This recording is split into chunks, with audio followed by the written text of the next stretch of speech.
Durante la dinastía Tang, los peores crímenes se llamaron las 10 abominaciones.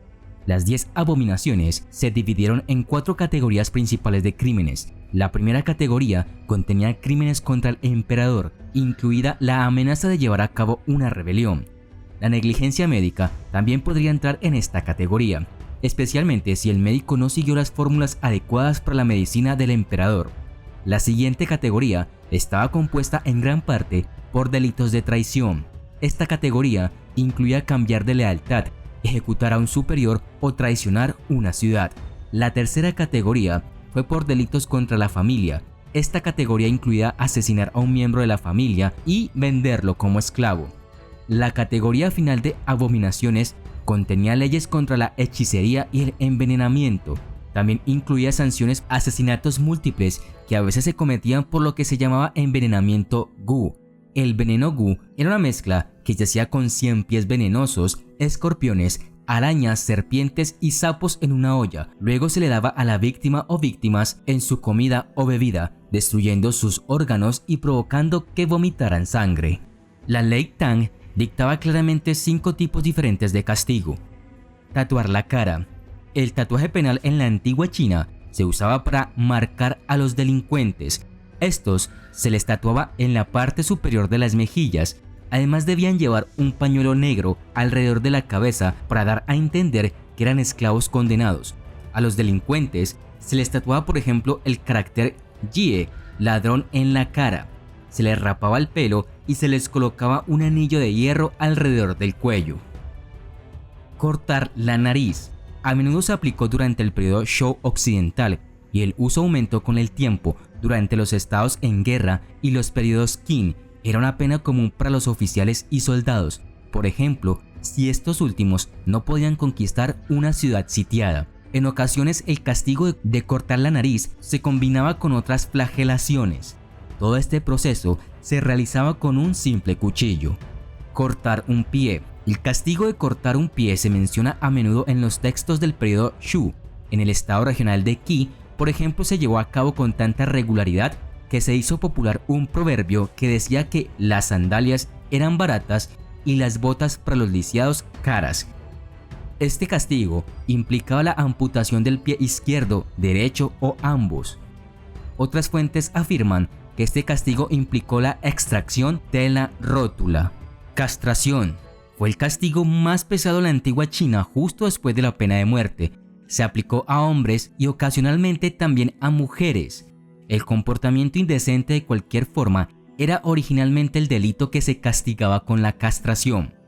Posteriormente, la rebelión fue la principal falta para aplicar este castigo. A menudo se combinaba con la responsabilidad colectiva y familias enteras eran castradas. Sobre la castración femenina hay 2 teorías. Uno explica la palabra Youbi, literalmente recinto oculto, lo que significa que las mujeres fueron sometidas a una especie de arresto domiciliario, probablemente como un castigo por lascivia. Otra interpretación lo ve como una extracción cruel de los intestinos o golpear el útero para dañar los ovarios o coser la vulva. Pena de muerte. Los métodos para llevar a la muerte a los delincuentes eran diversos. En la antigüedad se asaban en un pilar ardiente, se destrozaban con carros, se desmembraban y exhibían públicamente y demás. Aparte de estas formas de llevar a los delincuentes a la muerte, también había otros medios irregulares utilizados principalmente para rebeldes, traidores y usurpadores, como desollar, ahogar, golpear o azotar hasta la muerte. La mutilación del cadáver era una expresión de deshonra a una persona y a sus descendientes y familiares, ya que los restos no podían ser enterrados de manera digna y adecuada. Estos son algunos otros castigos utilizados fuera de la ley Tang. Muerte por 1000 cortadas. Para los principales delitos, el castigo máximo era muerte por 1000 cortes o muerte por rebanado lento.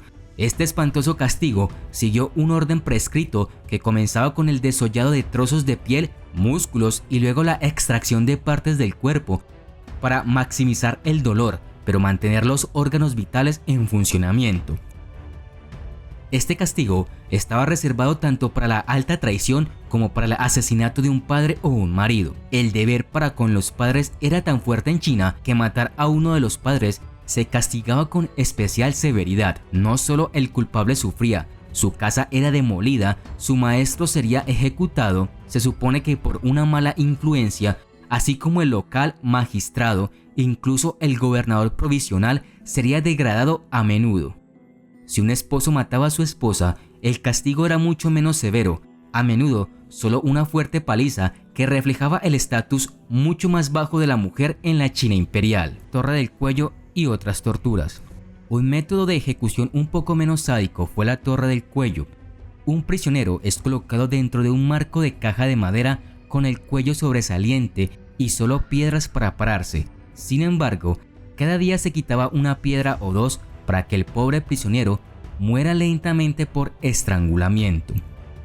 En la administración imperial, un alto funcionario temía recibir una carta imperial que contuviera un trozo de seda rojo, ya que esto tenía el claro significado de que el funcionario estaba en grave desgracia y se esperaba que se ahorcara o se envenenara de inmediato.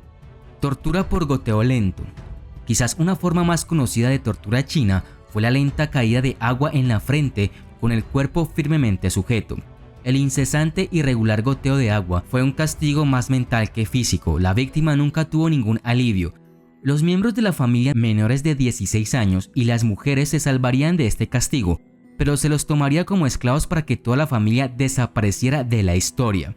El peor ejemplo es probablemente en 1380, cuando el emperador Ming Hongu acusó a Hu Weiyong de alta traición. No solo ejecutaron a toda la familia de Hu, sino a cualquier persona remotamente asociada con él, lo que resultó en más de 30.000 ejecuciones por un delito, aunque fue más una purga de posibles disidentes que un castigo criminal.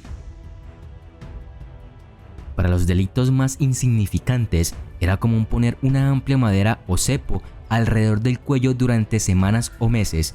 Esto impidió que los convictos fueran capaces de alimentarse o dormir cómodamente. Incluso el cangue tenía pegados detalles del crimen para que todos los vieran. El peso del cangue estuvo determinado por la gravedad del delito. Sin embargo, la mayoría de los castigos consistían en palizas con palos de bambú. En la dinastía Yuan, esto se codificó por un palo ligero de 7 a 57 golpes y con un palo pesado de 67 a 107 golpes. La muerte era común después de fuertes palizas, a menudo debido a una infección que se extendía a través de la piel rota. Normalmente se pagaría un soborno apropiado para reducir la fuerza de las palizas e incluso existía una escala oficial de cargos que permitiría a los prisioneros más ricos escapar por completo del castigo. Todas estas horribles descripciones pueden dar la impresión de un sistema brutal, pero eso era exactamente lo que se pretendía. El sistema legal se basaba en el miedo, por lo que los rumores sobre el horror de estos castigos demostraron ser un elemento disuasorio sumamente eficaz. El sistema de castigos llegó a un final oficial con la fundación de la República en 1912, pero los indicios permanecen hasta el día de hoy. China todavía carece de un poder judicial independiente y por lo tanto se sigue considerando que cuestionar una acusación penal desafía al gobierno que estableció las leyes, lo que convierte al culpable en enemigo del Estado. Los siglos de amenazas de castigos brutales todavía pueden verse impactados en la vida cotidiana, ya que en años anteriores podría haber tenido trágicas repercusiones.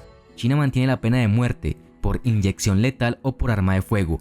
Aunque el número ejecutado es un secreto de Estado, las organizaciones estiman que se ejecutan miles cada año, más que el resto del mundo en conjunto.